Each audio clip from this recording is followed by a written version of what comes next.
never a dull moment when you're a startup, but when you're starting your company during a pandemic, that it even adds another interesting wrinkle to it, right? So yeah, as you rightly said, Caitlin, my career has probably been defined by helping Irish companies expand into the US market predominantly. It was a first landing spot really for the company that we founded in Dublin during the last recession. So there is bright spots in terms of what I'll be talking about today in terms of creating your product and creating your company in a recession. But yeah, my career has been either setting up our own offices or helping others set up and expand their operation into the US. You've probably given me an introduction, so no need to give you my background any further. So I suppose I'll kick off at looking at these challenges and opportunities when approaching the US market. So just a bit of a spoiler alert for the next 15, 20 minutes. It's, the challenges are 80% the same. It's the same barriers, the same sort of pillars that you'll need to approach, but obviously it's in a very changed landscape. So we're going to look at pretty much similar pieces of what you would have been approaching before, but just how it's sort of changed in this landscape. So same book, different page, as I say. And we're going to be hitting across these different themes, right? So market research, one thing that will permeate across all of this is the being local, and that meaning has kind of changed a good bit in the last 3 months, where we physically can't be local to a market, but the sentiment remains the same about commitment to the market if you want to make it successful, right? So I'm going to go across these six pillars. It's going to be a whistle-stop tour, obviously, in terms of approaching the US market is very nuanced, very different to each vertical as well. I appreciate that. So we're going to speak in generics today. I'm happy to answer any individual questions either in the Q&A or my contact details will be at the end of the slide as well. So feel free to reach out if you have any individual questions. So it starts at research. I think if you look at the US, you can't just treat it as one market, maybe as you can maybe treat Ireland or potentially UK either. But it's not one market, but many. In Enterprise Ireland, we actually treat it as 4 technically in terms of territories, but you could easily break that down into 6, 12, even 50, right? So it's a big market, so you have to approach it in that sense. That is applicable from everything from the strength of sectors to cultural nuances, right? So how they do business in Texas is a little bit different how they do business in New York. The strengths in those sectors might be different as well. So it's very important to not just treat it as one very generic market, to do your research on where you're focusing. And that starts at your customer universe, right? Is your customer in the US? And this again goes for maybe any market in terms of when you're doing your market research, but understand your customer universe. Who is it that you're targeting? And are they in that geographical region that you're looking to target? So when I was based in the Valley, we had a company come out and set up in the Valley.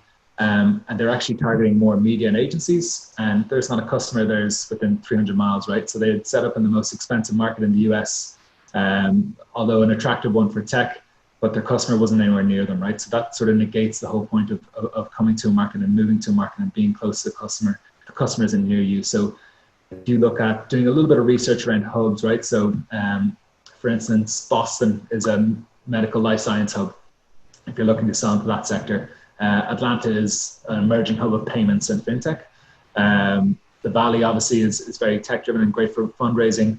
But again, if you're looking to target agencies, brands, even financial as well, maybe New York's a better market for you, right? So just understanding where your customer's base is very important. And is your customer in the US at all? So with that, obviously you have to understand your competitor universe. So one thing I always wince at when we talk to startups and we say, who's your biggest competitor?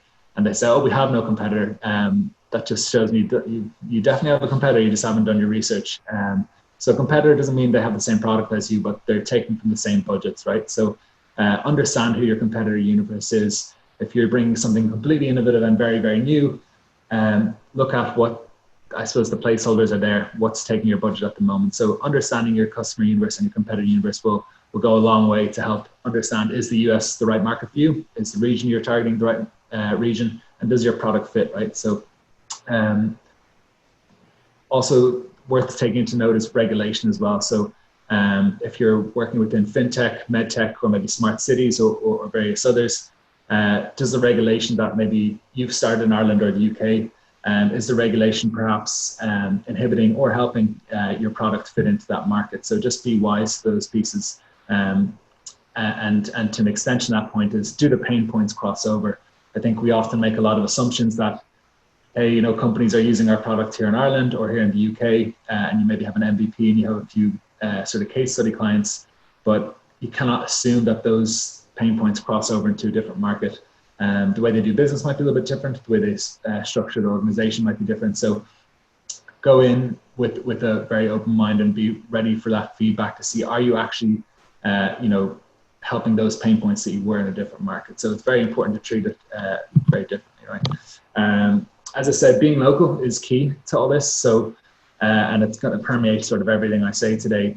I suppose a quick anecdote, you know, when I opened up our first US office here in New York 7 years ago now, we were a sports tech company. We were working with Manchester United, the Premier League, the English soccer team, Heineken Cup Rugby, all these fantastic case studies that we worked very hard to secure in Ireland and the greater Europe.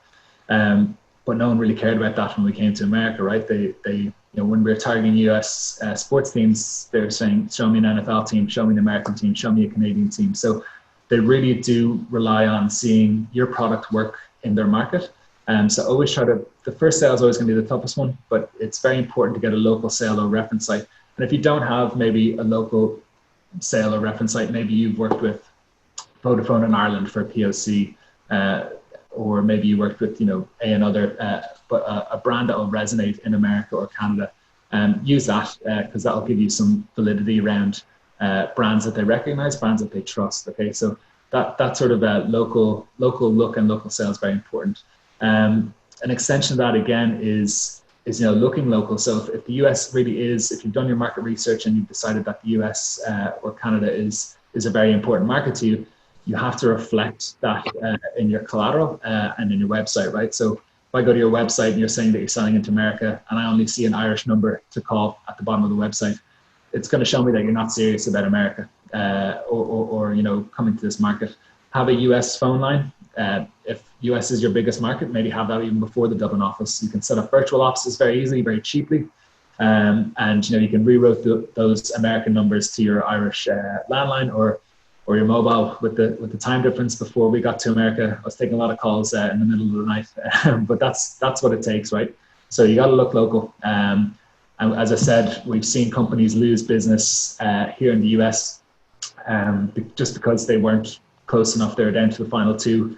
A local company who had maybe a virtual office here ended up outsourcing the work to Hungary anyway, won the contract because they looked local and the client could feel like they could either pat them on the back or wring their neck depending on how the project was going. But they feel like they can reach out and touch them, right? So being local is important. Understanding the cultural nuances. Irish people we're very lackadaisical about timekeeping. So, you know, windows will open in America. I think they're very open to being pitched if you can demonstrate return on investment.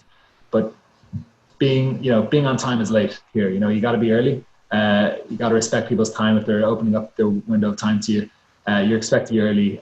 That may not be the case in Ireland. It's a sliding window. We're a little bit laid back on that sense, but just understand small cultural nuances like that in your market as well. Silicon Valley is obviously the dress code is very laid back. And I was based there and I was dressed too proper. And then I came to New York and I wasn't dressed proper enough. So just stuff like that and understanding the small culture nuances. Embracing the entrepreneurial culture. I know that might be a little bit tougher now that we can't be in the States if you're looking to target America. But you know, there's a fantastic entrepreneurial culture here. Not far from what we're doing here at What the Hack. So, you know, embrace that. There's a fantastic network of peer-to-peer learning, and there's fantastic resources here as well. So embrace that. And being local is very important in terms of if you want to raise American capital. I hear a lot of early stage companies thinking that the streets are just paved with gold here, that they'll be able to pick up $1 million check, no problem. It's not the case. You have to, and we'll look into COVID and capital raising in a few slides, but to raise American capital, you have to have American clients. And you have to have your product working, showing that you're solving the problem in this. And you also have to have a base here. They're not going to want to really invest in an overseas company that US isn't their priority, where a VC can bring their benefit to you is their network, their knowledge of the market, of course their money, but that's a peripheral piece, right? So if you want to raise American capital, you have to be here in America, essentially.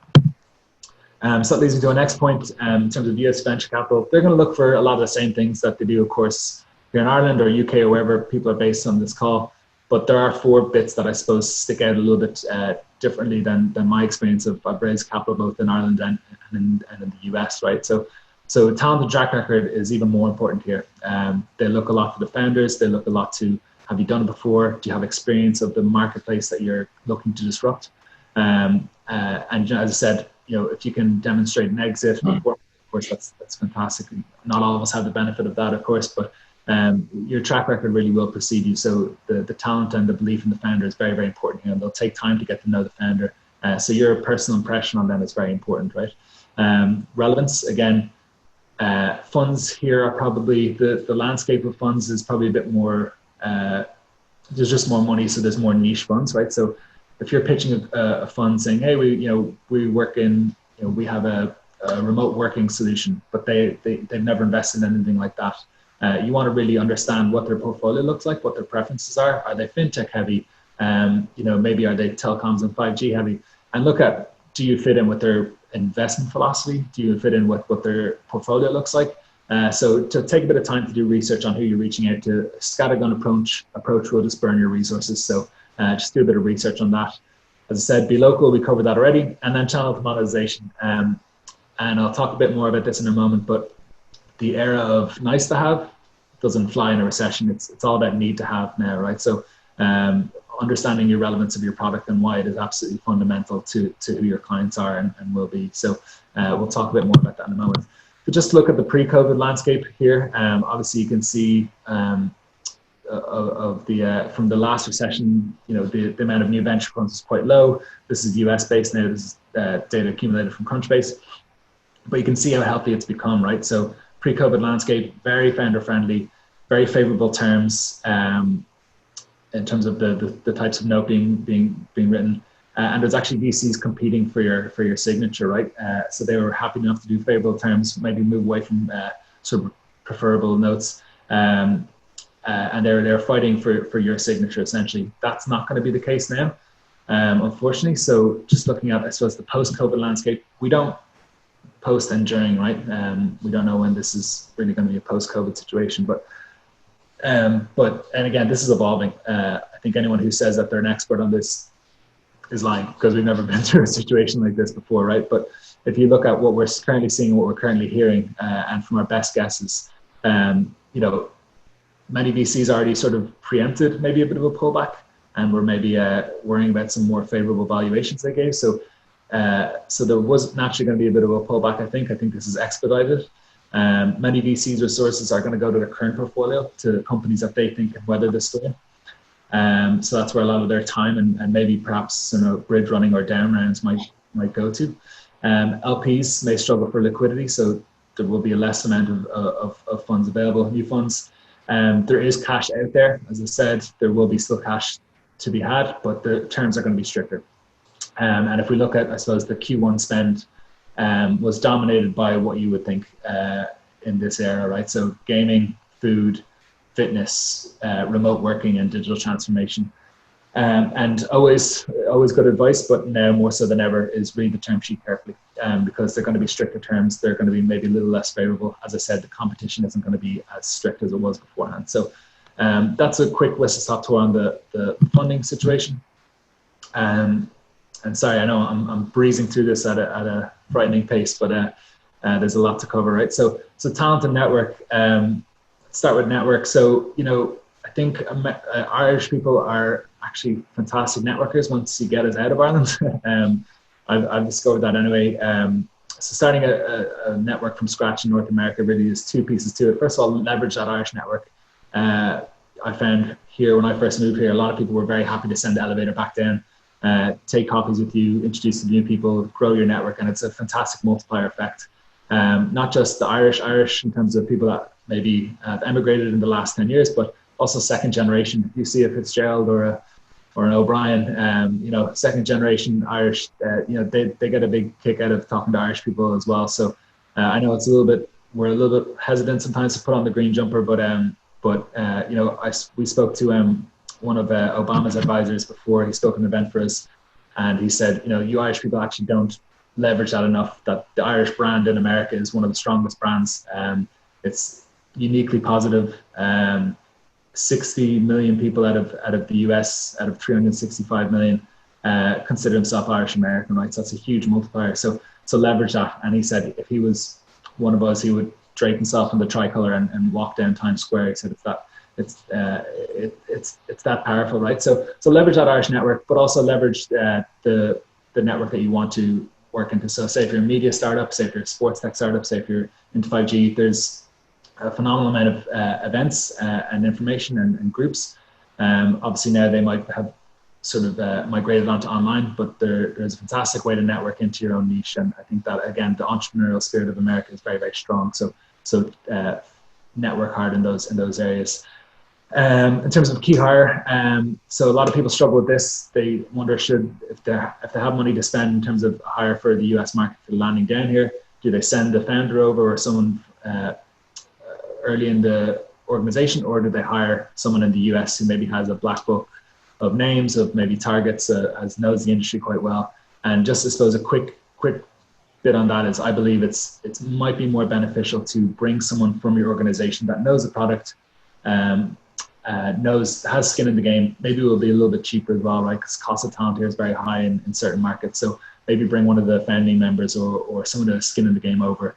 Seems to work better most of the time, and then hire locally. So your first hire or your second hire might be local. That's what we've seen work the best. Obviously, there's outliers in that, but that has always been the way. And a competition of talent, which is only going to get more severe now as well.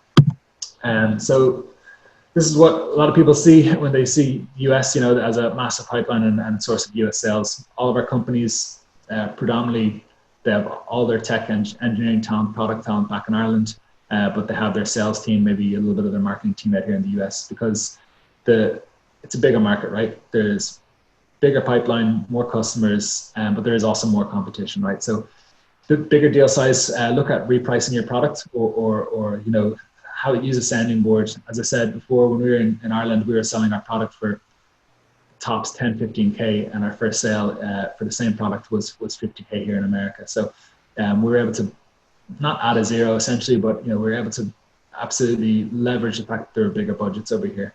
The American style of selling is very direct. As I said, doors will open, which is fantastic. I think if you can, but mostly they'll open if you can demonstrate ROI, right? So show that you can either reduce costs, you know, add revenue, bring value, you know, exactly whatever your ROI is for their position, but be very clear with that up front.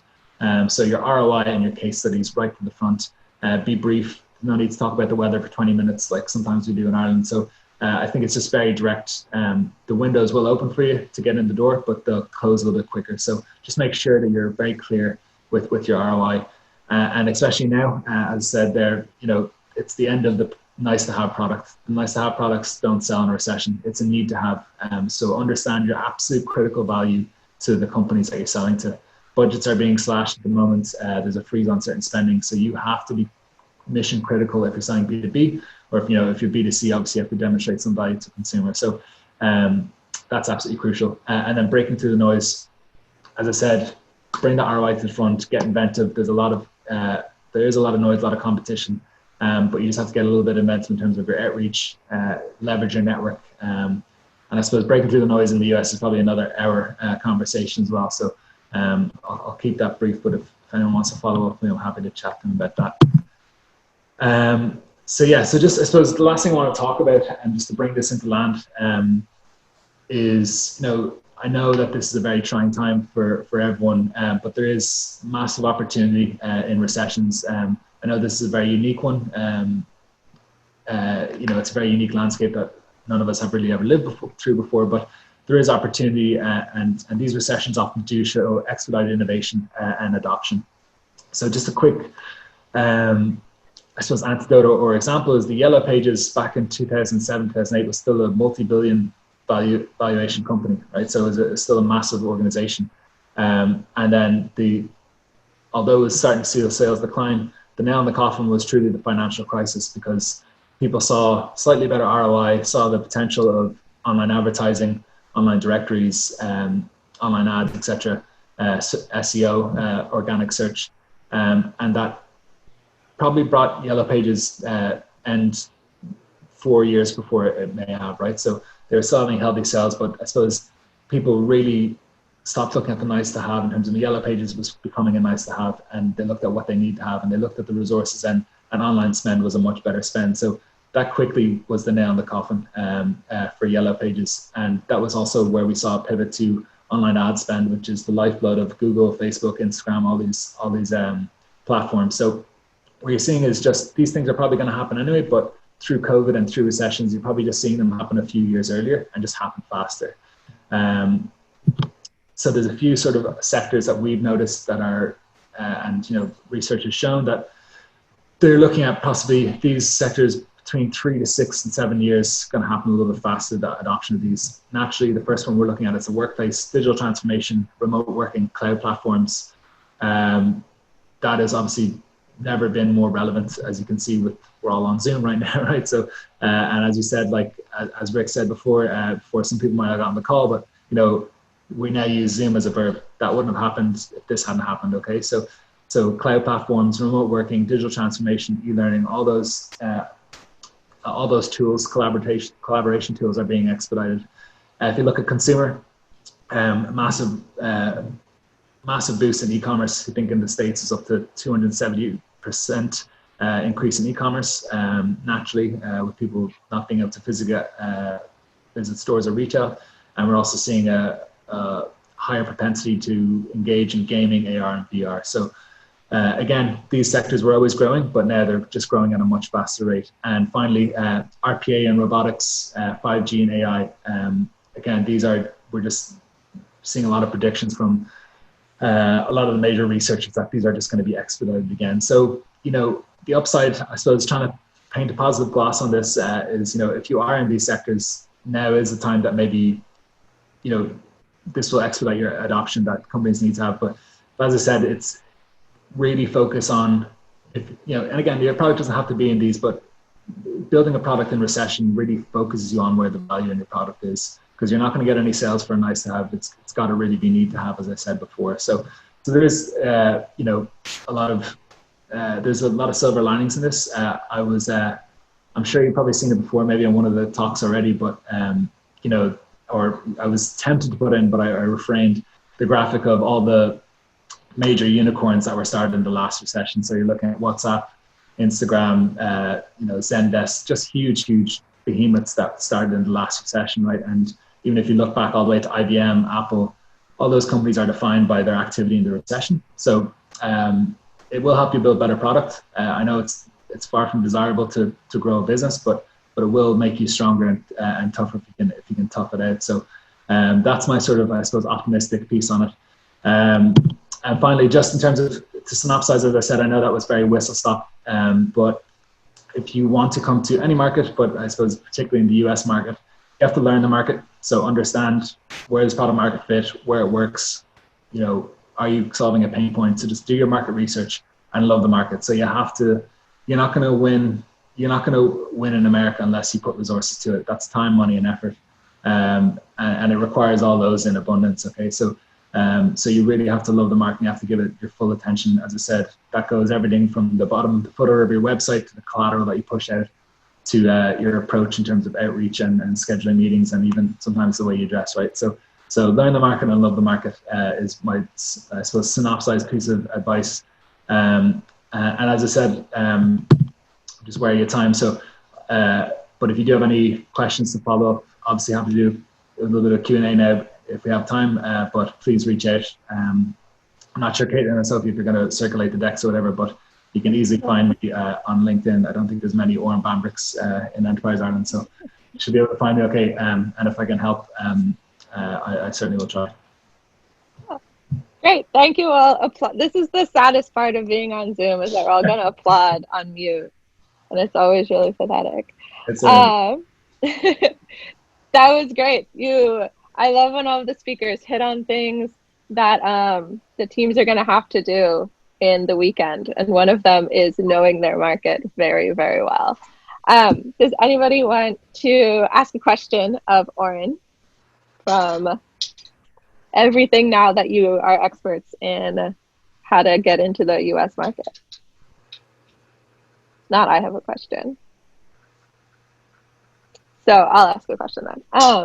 A lot of people in the startup community here talk about Ireland as being a really good sort of proving ground for then moving into any other international market. Have you found that to be true, or is it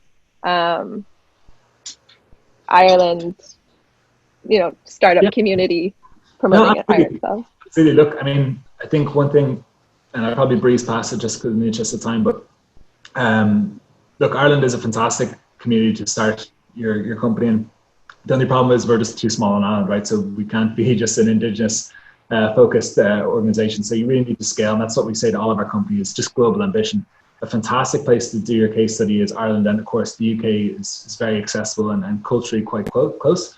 But the great thing about Ireland is we have these massive behemoths in our country, right, where there are decision makers. So you can have Zendesk as a client, you can have Facebook as a client, you can have Vodafone, you can have these big organizations at a very local level through your own local network, through your own selling ways. That's a massive tool to have, and that resonates with the US. And again, I'm not saying it has to be US first or even US second, but it is a natural landing place for a lot of our companies. But often the way that we did it, and we often see, is Ireland first for the first client, or maybe UK, and then a very natural progression to the US after that.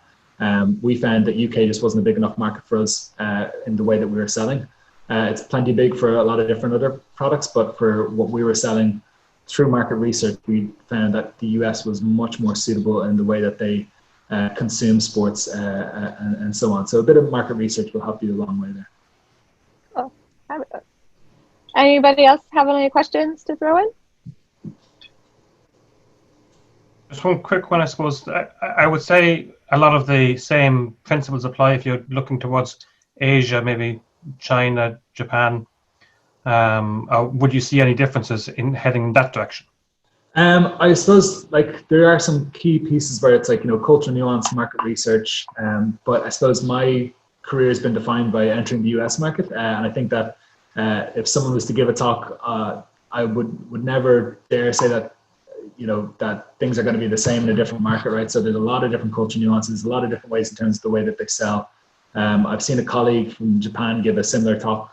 We both gave a similar sort of style talk to Irish startups back last October, and he had a lot of different points than I would have never had. And same with even German and Nordic. So I think it's different with each market, but the principles are the same. It's like knowing the market research, knowing your market, knowing those differences, and just that your product isn't going to be the same. To assume that your product solves the same problems in Ireland than it does maybe in Asia or the US or Germany is just underselling yourself. In fact, that you have to really be open to that feedback loop and see, are you hitting? Maybe you're hitting actually new pain points and you're solving more problems in the US than or Asia. But I think the principles are the same, but definitely there's a lot of I couldn't speak to Asia particularly myself, but I suppose if you use the same paradigm and sort of framework of market research and sort of understanding cultural differences. Thank you. Well, Oran, I think you'd agree that in the United States, we're really pretty parochial in the sense that St. Louis is different than Chicago, is different than Louisville, Kentucky, and LA. So, I mean, the notion of being local, thinking local, the St. Louis market is not the Chicago market, and we're only 5 hours away by car. We're all these little markets within this large market. 100%, yeah, absolutely. So you just cannot apply one way of thinking or one generic piece. And I've seen companies, and we work with Enterprise Ireland, work with all sizes, from very very sort of seed investment and sort of MVP products to very large exporting companies. But one company we had who do hundreds of millions in sales were approaching the US market in this absolutely scattergun approach. Where they had people on the ground in 3 different markets, but their BDRs from Ireland who are doing phone calls were hitting absolutely anywhere in America. So you're not going to gain any traction it's going to be hard to be relevant if you're in St. Louis, if you're in Detroit, if you're, if your customers are scattered all over the country. Instead of, okay, they had a salesperson in San Francisco, they had a salesperson in New York. Why not target on those initially where they can set up the meetings and you can have a killer, right? So absolutely, Rick. Like, I think if you try to spread yourself too thin and treat it as the same market, you'll soon find out that you're finding it hard to gain traction. So treat all of them as a separate market, and again, maybe don't go for all 50 states at a time. Maybe look at the Eastern Seaboard, maybe look at the Northeast region, maybe look at the West Coast, and understand where your product fits and where you're, where, again, looking at where your customer universe is and where your competitor universe is very important.